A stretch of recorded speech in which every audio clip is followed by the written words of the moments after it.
আসসালামু আলাইকুম কলিজার ভাই বোনেরা, সবাই কেমন আছেন? আশা করি সবাই ভালো আছেন। আলহামদুলিল্লাহ আমি অনেক ভালো। ফাইনালি আজকে ঘুরতে বের হলাম। এই আমার সাথে দেখছেন লালার থেকে কিছু টাকা নিলাম ঘোরার জন্য। লালা আফগানিস্তানে বড় ভাইকে লালা বলে, আমরা লালা বলে ডাকি। ঠিক আছে, সবাই সাথেই থাকুন।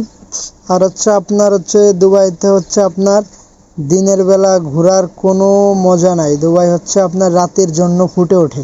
এটা সবাই জানেন যে দুবাই রাতের জন্য। আপনি রাতে বের হবেন, অনেক কিছু দেখতে পারবেন। রাতে বের না হলে আপনি দিনের বেলা কিছুই পাবেন না। কারণ আমি যখন এই জায়গায় আসছিলাম দিনের বেলায় এসে দেখছি যে কীরকম, কিন্তু রাতের বেলা রুমের থেকে যখন বের হয়েছি, কারণ আমার রুম রাস্তার সাথেই, মানে এত সুন্দর, মানে আমি অবাক হয়ে গেছি। আমি কোথায় আসলাম রে। দেখেন, আপনি বড় বড় যে বিল্ডিংগুলো দেখছেন, এটা সর্বনিম্ন 50 তলা, উপরে গেলে 60 তলা। ঠিক আছে, 60-70 তলা। ফাইনালি একটা কফি হাউসে চলে আসলাম। এখান থেকে দুটো কফি নেব। আর কফি হাউসের তার সাথে যে হাই দিল উনি কফি হাউসের ম্যানেজার। আর এখানে আপনার দুটো কফি 2 দিরহাম, যে বাংলা টাকা আপনার 64 টাকার মতো আসবে। 2 দিরহাম দিয়ে কফি নিয়ে চলে আসলাম। আর এখন কফি নিয়ে আমরা রাস্তার ওপারে যাব। আর আমি যেখানে দাঁড়ায় আছি এটা একটা গোল চক্করের মতো।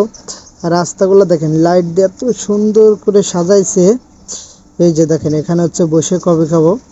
এখানে আপনার 20 ফুট পর পর আপনার বসার স্থান। আপনি সারা রাত এখানে বসে থাকবেন, আপনাকে কেউ কিছু বলবে না। কিন্তু আপনি এখানে বসে যাই খাবেন, সেটা আপনি ময়লা ডাব্বার ভিতরে ফালাবেন। কারণ আপনি যেখানে সেখানে রাস্তাঘাটে ময়লা ফালাইতে পারবেন না, কারণ এই দেশে এসব এলাও নাই। ঠিক আছে। আর দেখেন, কিছু বিদেশি ছেলেবেলা আমি বলো করতেছি, এখন এরাও আসলো, তাই হাই বলে দিল। ঠিক আছে, এখন ভাই ঘুরতে বের হয়েছে। আসলে আমরা যাবো সমুদ্রের পাড়ে, সাথেই থাকুন। সমুদ্রের পার আপনার এখান থেকে আর মনে করেন 3 মিনিটের মতো লাগবে। আর ভাই ঘোরা তো মনে করেন ভালো, মন ভালো থাকে। আপনি ঘুরবেন, সে যেখানে যান, যত আপনি আশেপাশে হাঁটবেন তত আপনার কাছে ভালো লাগবে, জায়গা পরিচিত হবে।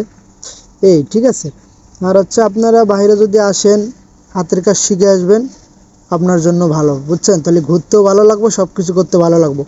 আর আপনার যদি পকেটে টাকা না থাকে, আপনি যদি খালি ঘোরেন এনে ওরেন, আপনার কোনো কিছুই ভালো লাগবে না। ঠিক আছে ভাই। আর আমার কথায় যদি কেউ কষ্ট পেয়ে থাকেন, তাহলে ভাই ক্ষমার দৃষ্টিতে তাকাবেন। আর আমি এত গুছিয়ে কথা বলতে পারি না। আর ভিডিওটা কেমন লাগছে আপনারা বলবেন। আর ভিডিওটা বেশি বেশি করে শেয়ার করে দিবেন। আর আপনাদের সাপোর্ট পাইলে আপনাদের আরও ভালো কিছু দেখানোর চেষ্টা করব। আসসালামু আলাইকুম, আজ এই পর্যন্তই। আল্লাহ হাফেজ, সবাই ভালো থাকবেন।